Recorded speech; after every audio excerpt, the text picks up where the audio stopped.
প্রিয় দর্শক, স্বাগত জানাচ্ছি ইয়াং নাইট লাভ বক্সে। আমি তানভীর তারেক। বুঝতে পারছেন যে গিটার দিয়ে যেহেতু শুরু করলাম, যদিও সাহস করলাম গিটার বাজানোর একজনের সামনে, বুঝতে পারছেন আজকে আলাপটা হবে গিটার, গান এবং লিরিক নিয়ে বিশেষ করে। আমি যে দুজনের সাথে আজকে আড্ডা দেব তাদের সম্পর্কে আমি একটু বলে রাখি যে একজন আমি খুব মোহাবিষ্ট ভক্ত তার। আমার সাংবাদিকতার শুরু বোধহয় 2-3 বছর সাংবাদিকতা শুরু করেছি সঞ্জীবদার নেতৃত্বে। ঠিক তখন একটা রিয়েলিটি শোতে হঠাৎ করে তার গান আমি একদম দাঁড়িয়ে শুনতে লাগলাম।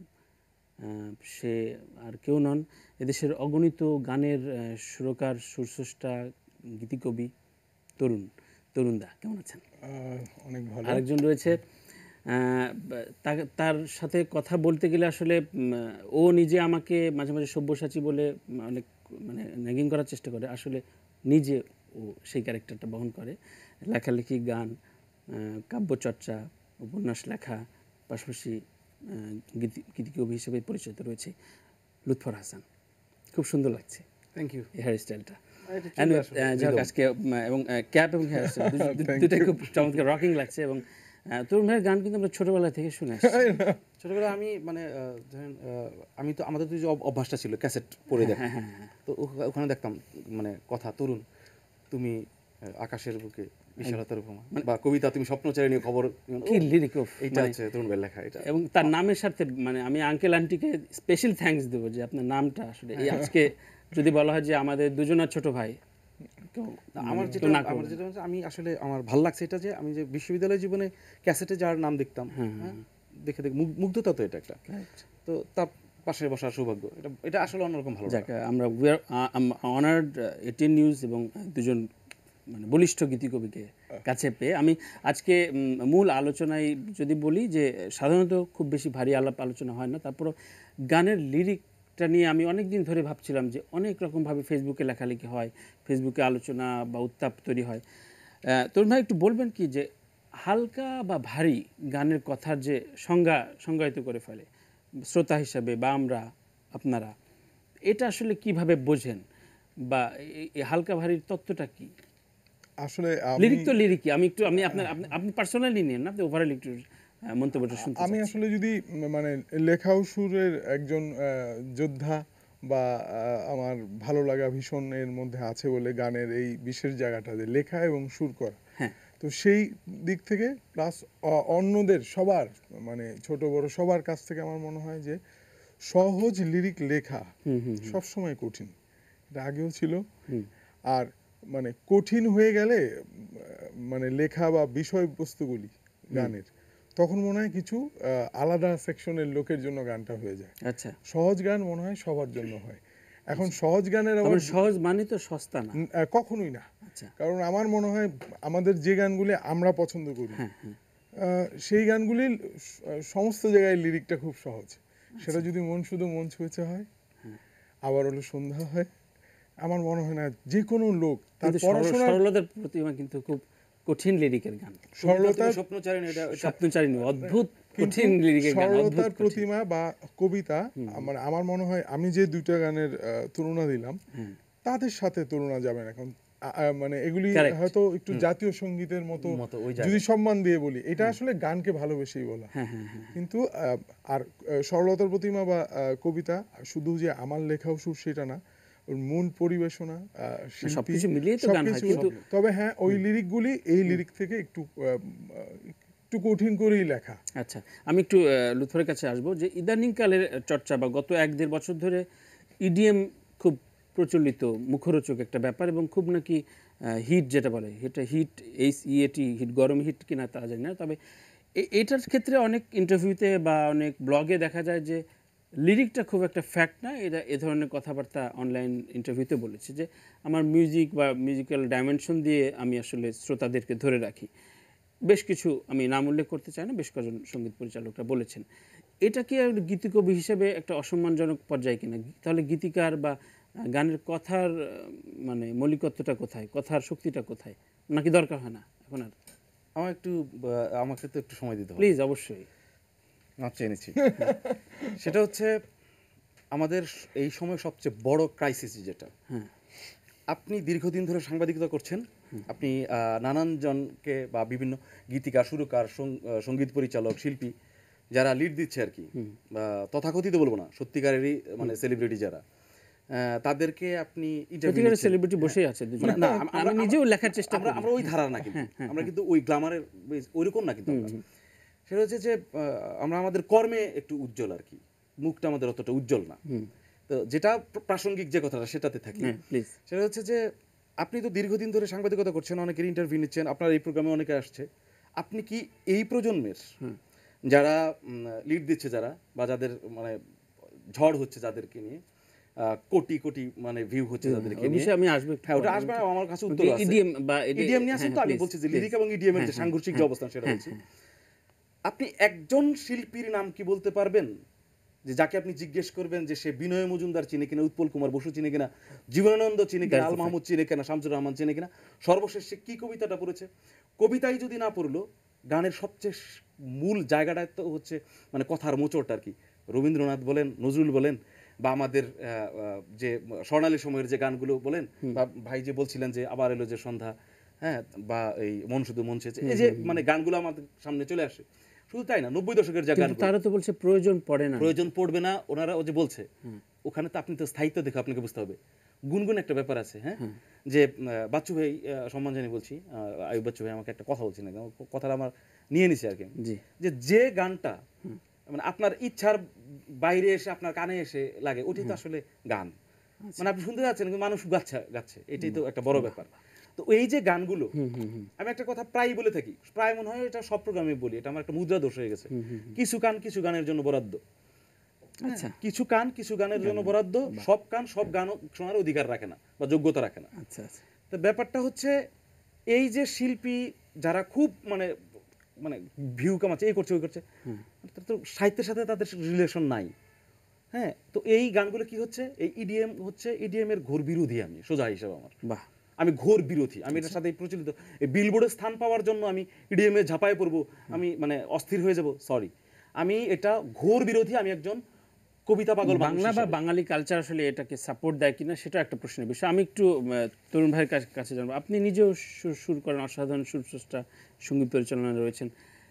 আপনার কি মনে হয় যে বাঙালি ঘরানার শ্রোতাদের আঁকড়ে রাখার জন্য অনেকগুলো জনরা তো রয়েছে, কোন জনরাটা আসলে আমাদের এই যে ব্যাপারটা বলা হলো যে ইদানিংকালের সঙ্গীত পরিচালকরা এই ধরনের কথা বলা শুরু করেছেন যে না, লিরিকটা আসলে প্রাধান্য না একটা গানের ক্ষেত্রে, এটা কতটুকু দাম্ভিকতা পর্যায়ে পড়ে?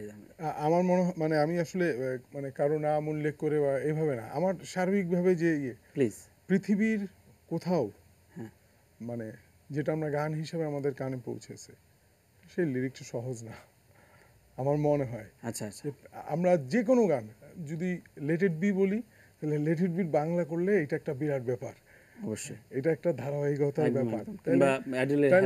তাহলে সহজ কথা গান মানে কেন তখন বলছিলাম যে সহজের ব্যাপার। আর এই বা উইন্ড অফ চেঞ্জ, স্করপিয়ন্সের কথা বলি, বা আমাদের আমরা আসলে ভৌগোলিকভাবে না, ওই চিন্তা বাদ দিয়ে যদি বলি তো হেমন্ত সতীনাথ, হ্যাঁ, মান্না দে, কিশোর কুমার, তারপরে আরও যারা এখন আমাদের সমসাময়িক যারা গাচ্ছে ওরা, এবং যাদের নাম বললাম। অবশ্যই আমি একটু সংক্ষেপে জানতে চাই যে সুর এবং মিউজিক ফেলে দেওয়ার পর কত পার্সেন্ট লিরিক কবিতা হয়ে থাকছে আপনার কাছে কি মনে হয়? আমি আসলে আমার দিক থেকে যদি আমি মানে এখনকার গানের কথা বলছি, এখনকার গানে এখনকার যদি বলি, তাহলে আমার মনে হয় যে কবিতার মতো মনে হয় পড়লে ভালো লাগবে না। অনেক গানই সুরের পরে বা সঙ্গীতে ভালো লাগতেছে কানে, এরকম একদম কিছু গান আছে। আর কিছু গান আছে যে আমার ছন্দ বা সবকিছু মিলিয়ে যদি খালি গলাও কোনো সুন্দর মানে আবৃত্তি করার মতো কোয়ালিটি নিয়ে কেউ পড়ে, আর সেটা যদি আসলে শুনতে ভালো লাগে, তাহলে ওই গানটা আসলে কিছুটা কবিতাও, বা ওইটার মধ্যে একটা অনেক গদ্যের একটা ছোট্ট কবিতা আছে। এটা আমার মনে হয়। আমি এই বিষয়ে একটু জাস্ট সংক্ষেপে যে টোটাল সবকিছু ফেলে দেবার পর কত পার্সেন্ট তোমার কাছে কি মনে হয় যে এটা কবিতা এই সময় ব্যক্তি বিশেষে মানে ভালো গান হচ্ছে, যে যারা মানে গানের কথা নিয়ে কাজ করছে, কথার প্রতি গুরুত্ব দিচ্ছে। হ্যাঁ, এই ক্ষেত্রে আমি এখন মানে বলবো যারা মানে ইদানিং যে গানগুলো জনপ্রিয় হয়েছে আমি সাধুবাদ জানাই, মানে আমার ভালো লাগে এটা ভাবতে যে মিনারের কিছু গান জনপ্রিয় হয়েছে, কথাগুলো অসম্ভব সুন্দর, কাব্যিক অনেক ভালো, এবং মিনারকে সাধুবাদ জানাই। ইমরানের কিছু গান এসেছে যে ঢালাও যেগুলো আছে সেগুলো না, মানে কিছু গান আসছে যে খুব ভালো লিরিক ইমরানের কিছু গান। তো মানে এই ব্যাপারগুলো আমার ভালো লাগছে আর কি, যে কিছু কিছু গান আমাদেরকে সম্ভবত স্বপ্ন দেখাচ্ছে যে যারা মানে ওরা কিন্তু অনেক অনেক জনপ্রিয়, ওরা জনপ্রিয় হয়ে তথাকথিত ব্যাপারে গা ভাসিয়ে একদম ভালো লিরিকের ব্যাপারে ওরা সচেতন। ওদের মনে হয়, আমার মনে হয়েছে যে ওরা মনে হয় বুঝে গেছে ব্যাপারটা যে আমাকে টিকতে হলে আমার কথার ভিতরে একটা ব্যাপার। নিজের দুজনের প্রথম কোন কবিতায় সুর দেওয়া হয়েছিল লুৎফর? আগে গুরুর কাছে যান। আমার নিজের মানে কোনো কোন এইটা আমার আসলে মনে নেই। তা আমার স্কুলের পিরিয়ডে আমি আসলে ইনস্ট্রুমেন্ট শেখার প্রয়োজনটা আমি আসলে তখনই বোধ করছি যখন আমার মনে হচ্ছে যে আমি যে গুনগুন করতেছি আর যা ভাবতেছি লিখতেছি। Thank you. গুনগুন কি আমার আসলে লেখা প্রথম গান আমার মনে নেই। যে গান মনে আছে আজকে হোক না তরুণের স্বার্থপর। আমি রিসেন্ট আসলে চলে যাবি যদি স্বার্থপর, মানুষ বসে আছে, একটু বসে আছে, মানে তরুণকে দেখলেই যে ব্যাপার। আচ্ছা অল্প একটু। প্লিজ। চলে যদি যাবি দূরে স্বার্থপর, আমাকে কেন যোছনা দেখালি, কবি যদি না ভাসিয়ে দেশান্তর, পাথরে বুকে ফুল কেন ফোটালি, আমার সীমানা সে তো তোর ছায়া, সেখানে করে বিচরণ দুঃখের নিবারণ, রাখিস কি খবর তোর হাতে জমে গেছে নীল আকাশে জমিনে বেদনা, চলে যদি যাবি দূরে স্বার্থপর, আমাকে কেন সত্যি মানে জবাব নেই। ছোট্ট একটা ব্রেক নেবার পর আমি একটু লুৎফরের গানটা দিয়ে ব্রেকে ফিরবো, তার আগে ব্রেক নিয়ে দর্শক বুঝতে পারছেন গান এবং কথার এই আলাপ থেকে বিরতি নিতে ইচ্ছা করছে না, তারপর সময় এবং নিয়ম অনুযায়ী বিরতি নিতে হচ্ছে। খুব শীঘ্রই ফিরছি, সঙ্গে থাকুন।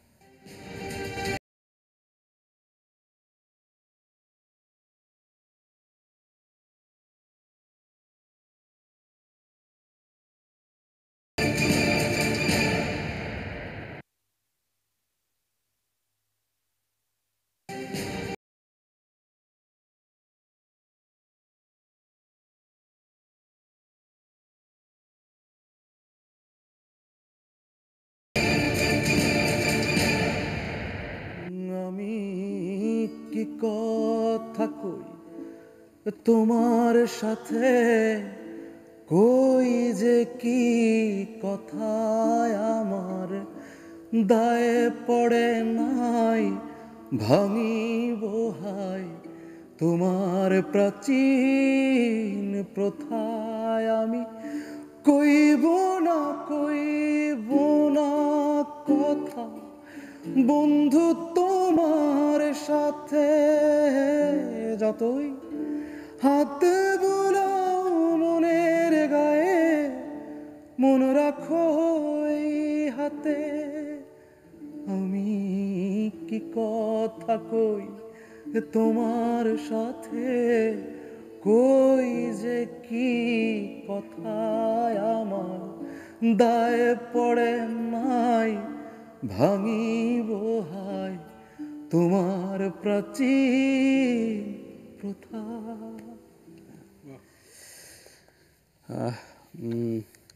এমনি গান শুনে থাকে না যে ভালো লাগা, ভালো লাগানোর একটা বিষয় থাকে। প্রথম এরকম কোনো ক্যারেক্টার ছিল না মানে বিশ্ববিদ্যালয় জীবনে? হ্যাঁ, কেমন? যে অমুককে মুগ্ধ করতে হবে।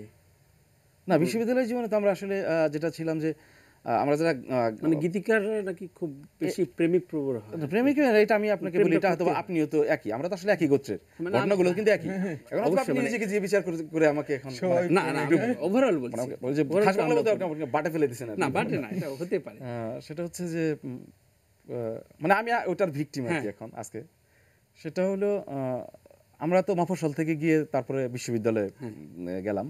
বিশ্ববিদ্যালয়ে যাওয়ার পর স্বাভাবিকভাবে একটা রঙিন জগৎ, মানে এত ছেলে মেয়ে তো একসাথে কোনোদিন দেখি নাই, তাই না?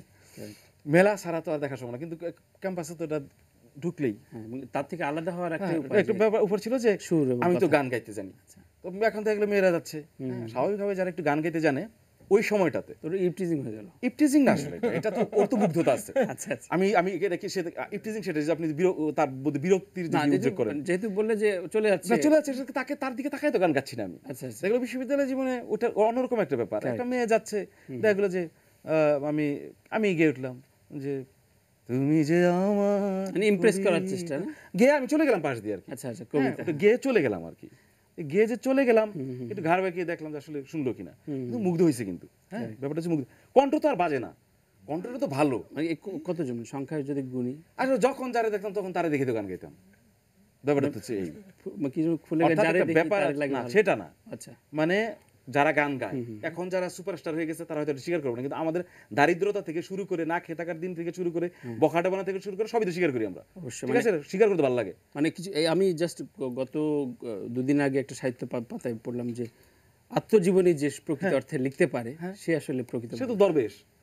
দরবেশ কিছু মানুষ। তো তরুণ ভাইয়ের কাছে একটু আসি যে চলে যদি যাবি স্বার্থপর, এটা তো মানে ইপটিজারদের খুব খুব মানে প্রিয় একটা টার্ম, যে আমি না, এটা আমি খুব খারাপ অর্থে বলছি না, দ্যাটস কল এ পপুলারিটি থাকে না, যে কিংবা ফিরিয়ে দাও আমার প্রেম মাইলসের, বা অনেকের গান ইউজ করে, লুটপাট হয়ে যাবে। তো এইসব টার্মগুলো যখন সমাজে বা পরিবারের মানে পারিপার্শ্বিক রাস্তায় চলার পথে নিজের গানের ক্ষেত্রে দেখা গেল যে গাচ্ছে, কেমন লাগে? মানে এইটা আসলে এটা তো ভাবা হয় না কখনো গান করার সময়, মানে ওইভাবে তো আসলে কোনো লাইন আসলে সবার ভালো লাগবে এইটা মাথায় রেখে কেউ পারেও না মনে হয়, তাহলে তো সবাই পারতো। এমনি আমি যদি প্রসঙ্গে একটু পাল্টে আপনাকে সহজ করে দিই, যে লিরিকগুলো আসলে আমার জানার মতে নাজিল হয়, তো এই নাজিল হওয়ার টাইমটা আসলে কিভাবে? আমার মনে হয় আগরবাতি নিয়ে বসেন ঘরে, না মানে ব্যাপারটা কি হয়? না, আমি আসলে বরাবরই বলছি যে আমার পড়াশোনার ব্যাকগ্রাউন্ড, আমার গানের ভালো লাগা একদম স্কুল থেকে। তো নিজের গাওয়ার পাশাপাশি এই যে অন্যের জন্য কথা ও সুর করার যে একটা নেশা, এটা আসলে আমার অনেক অনেক বছর হলো, আমার তো মনে হয় 26-27 বছর তো হয়ে গেছে আমি কানেক্টেড একদম গানের। ছোটবেলা থেকে শুনছি। তো সেই ছোটবেলা আসলে আমি আসলে শুরু করছি আগে, এটাও আমার একটা ভাগ্য ভালো যে হয়তো 13-14 আমি খুব ভালো ভালো কাজের সাথে স্কুল জীবন থেকে স্কুল, হ্যাঁ এটা অবশ্যই। স্কুলে আমি আসলে আমার অনেকগুলি গান নিজের দুনিয়াতে ছিল, যেগুলির কথাও সুর বা ইংলিশ গানের বাংলা করা, ওইটা চর্চা করা। কিন্তু আমার নাজিলের হওয়ার কথা যদি বলি, সেটা হচ্ছে আমার টোটাল জার্নিটাই গড গিফটেড।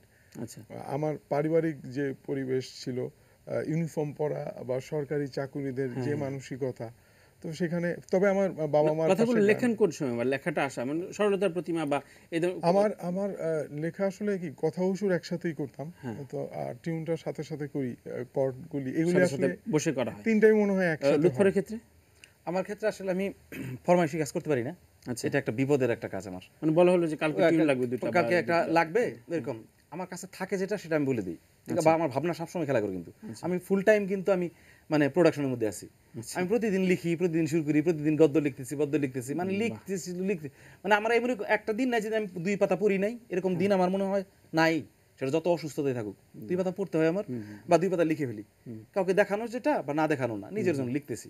এমনি গীতিকবি বা শিল্পী এই পরিচয়টা নিজের বাড়ি বা শ্বশুর বাড়ির ক্ষেত্রে কতটা আমার কাছে আসলে এই সম্মানজনকটা আসলে যদি পরিচিতির ক্ষেত্রে আসলে একটা জায়গা তৈরি করা যায়, ভালো বললো যে না জামাই কি করে, আচ্ছা তো ও তো খুব না আসলে আমার এই ক্ষেত্রে যেটা হচ্ছিল যে ওই যে প্রয়োজনটা মিটাতে পারলে, হ্যাঁ সেটা তো ভাবি জানছে, মানে আমার কথা যে ভাবির অন্য আত্মীয় স্বজন যারা হয়তো লন্ডন আমেরিকা থেকে এসছে, জামাই কি করে?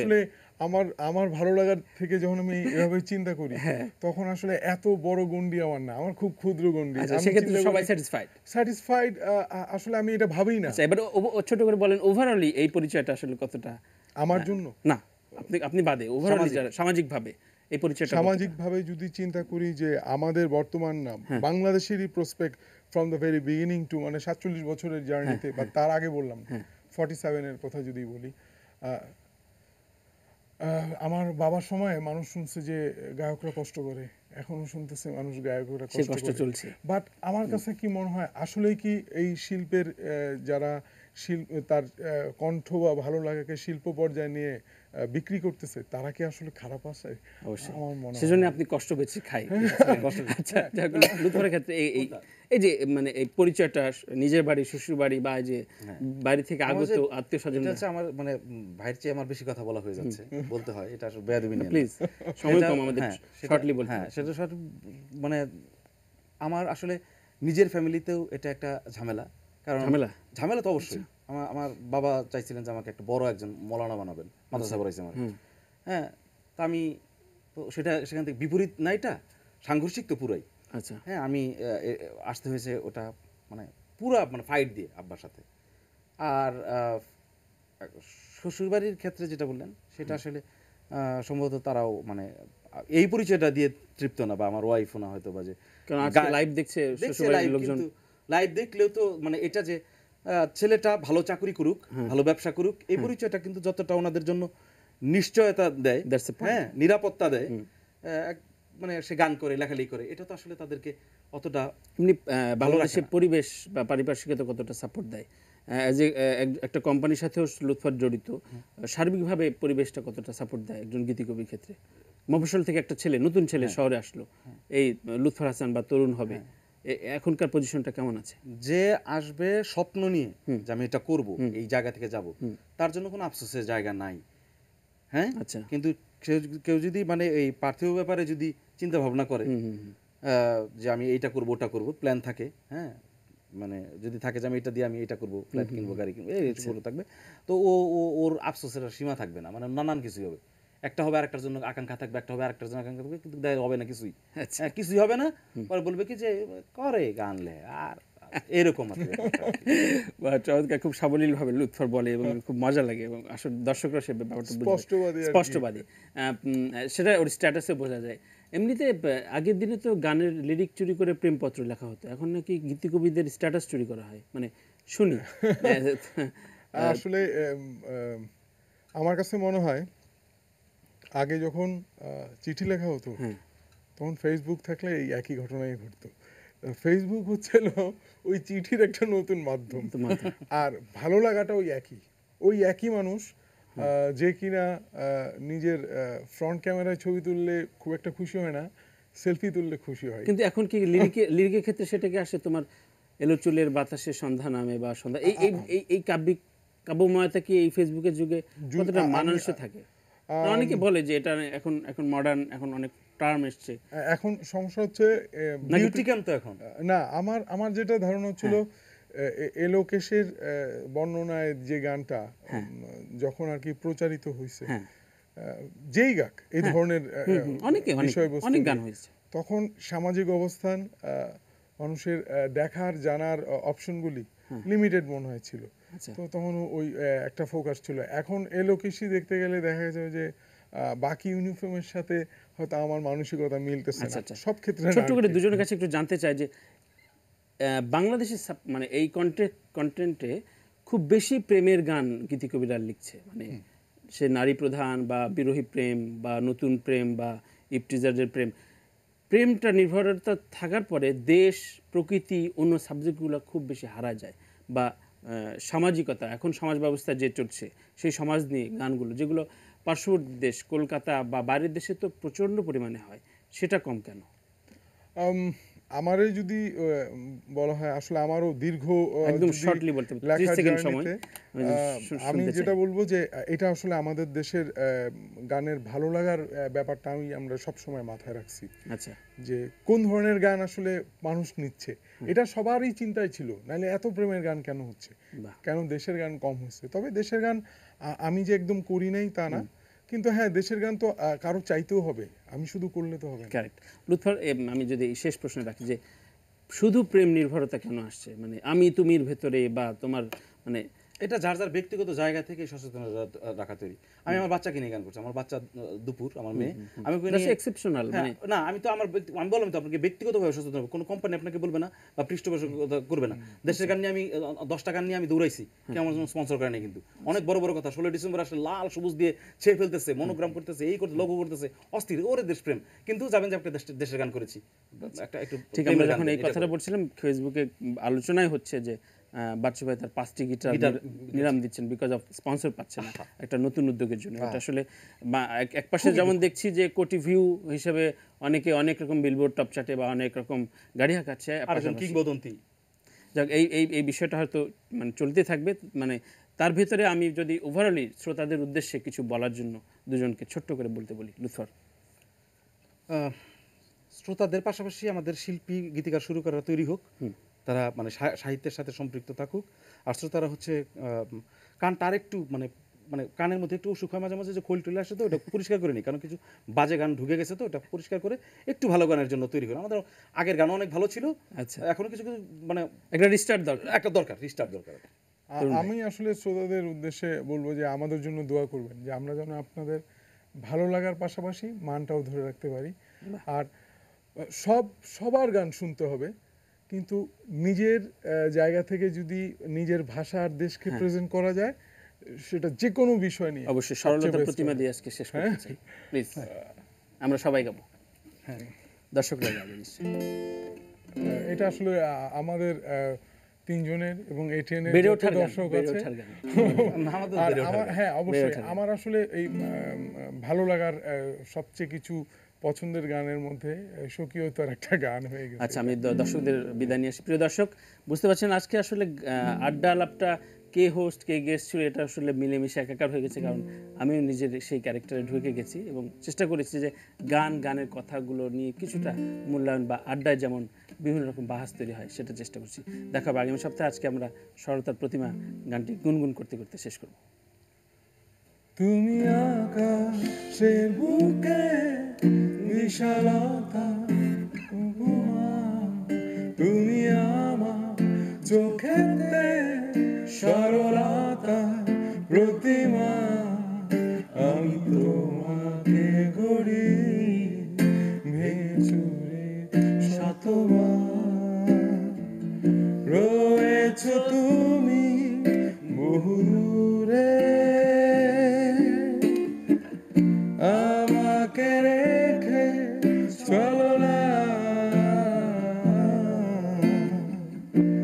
এই গান ভেঙে গেলে জানো কি তা